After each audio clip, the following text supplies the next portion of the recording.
Chapter 2. Stone Love. Granite's not just for tombstones anymore. Deep into the renovation of our kitchen and the addition of a laundry room and patio, we realized that the world is essentially divided into two types of people. A. Those who have undertaken a costly and not altogether necessary renovation or remodeling job that involves the moving, elimination, or relocation of perfectly good walls, and B. Those who are sane. Insanity had become the order of the day as weeks stretched into months on the remodeling of this old mother-humping house.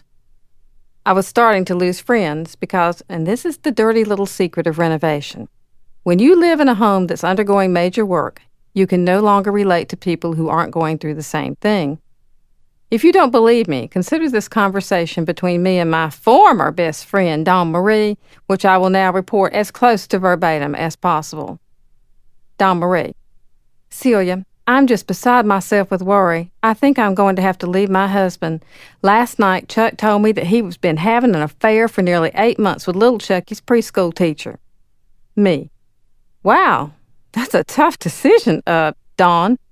It's kind of like what I've been going through this week. Do I really need the wolf range with the 6-burner cooktop, or should I just admit that 4 is enough, use the extra dough for the pewter-colored pot filler, and get on with my life? Dawn Marie: You're not even listening to me. This is the worst thing that has ever happened to me in my whole life, and all you can think about is your stupid new kitchen and your stupid wood laminate floor.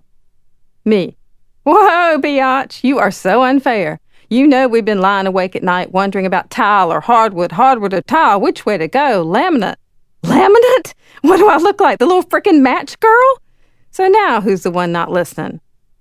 So I hated to admit it, but it was true. Dawn Marie was pretty much a jerk. I believe we can all agree on that. Agreeing on granite for the countertops, now that was a real problem. Who knew that a big dumb rock could cost so much? But as the guts of the kitchen began to take shape, I learned from people who know stuff that all granite is not created equal.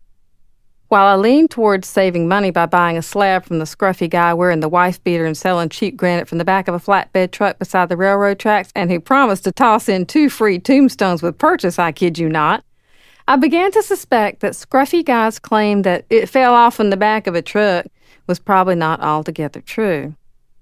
As we say in the South, I didn't know anything about this granite's people. It was a trifling, stolen-ass granite.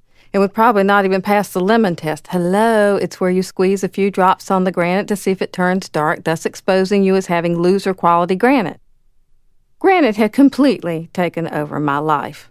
I dreamed about it, talked about it, and eventually even visited it, as my kitchen consultant insisted.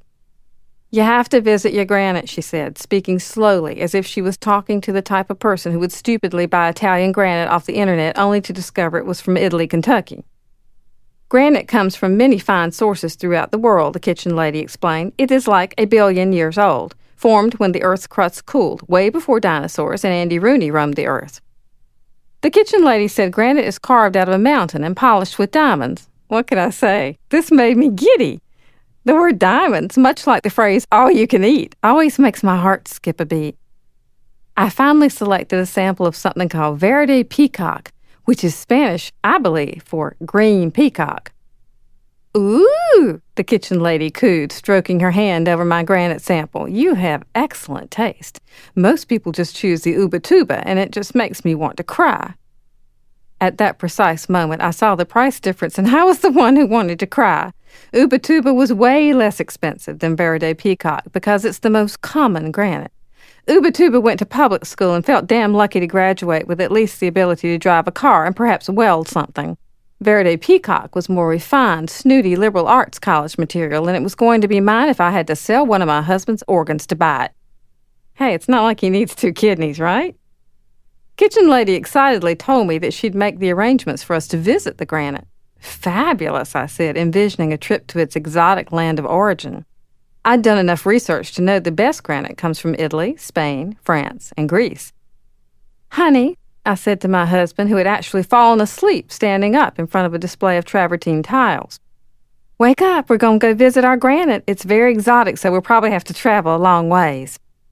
Ka-ching, he muttered sleepily. Oh no, don't worry, the kitchen lady said, patting him on the small of his back, right where I imagined the surgical scar would probably be someday. Actually, the granite you selected is a tad closer to home. Really? where?" I asked. "Well, actually, your granite is in Myrtle Beach."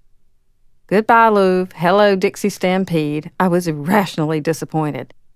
"You'll need to schedule an appointment to visit it," the kitchen lady continued. "Say who?" my husband said. This is the Southern man's response to anything that causes momentary confusion or puzzlement. I sighed, rolled my eyes, and jumped in to fix this. I apologized for my husband. I believe what he meant to say was, "Do what?" Well, some people just aren't fluent in Southern. I'm used to being a translator. It's a gift. Because we lived just a little over an hour's drive from Myrtle Beach, this was going to be easy. Still, it was hard for me to reconcile the Myrtle Beach I knew, which was heavy on factory outlets, fish camps, and gentlemen's clubs, with the rich, elegant Verde peacock that I had fallen for. I began to think of our granite as a kitten at the animal shelter waiting for its rightful owners to come save it from a grim fate. I would take this granite home and it would be safe from ever having to see another human being wearing a shirt with "My other right is your mom" on the front. It would be grateful and perform admirably over the years. The kitchen lady was excited about scheduling the visit because, as she explained, it was a bit like an adoption process. We visited the granite, and I wept because it was so pretty. Really. I stood there in a gravel parking lot while a guy driving a forklift kept my slab suspended in the air, and I walked around it about 18 times. I had the distinct impression that if I walked around one more time, he was going to drop it on my foot. But this was our time together, me and my granite, and it was love at first sight. The tears came out of nowhere, unless you count the perimenopausal haze that I reside in for most of the day. As my eyes welled, my 9-year-old said I was embarrassing her, and I told her that Mommy needed a moment, and Mommy had forgotten to take her mood-altering drugs that morning, so what the hell was her problem anyway? On the way out, I saw a woman caressing her Uba-Tuba slab and talking to it. Hey, at least I'm not talking to granite like that poor soul, I told Sophie, whose look told me that she wished she could trade me in for a sane Mommy. "Mom," she said with an irritated tone that I instantly recognized from my own tween years, "if we stay much longer, I'm going to start my period. Let's go." Oh, snap. I have always admired sarcasm in the very young. The granite installation was subbed out to men whose names did not all begin with D, and since they were able to do the entire installation in less than a day, I didn't even get a chance to fart on them. Their loss, right?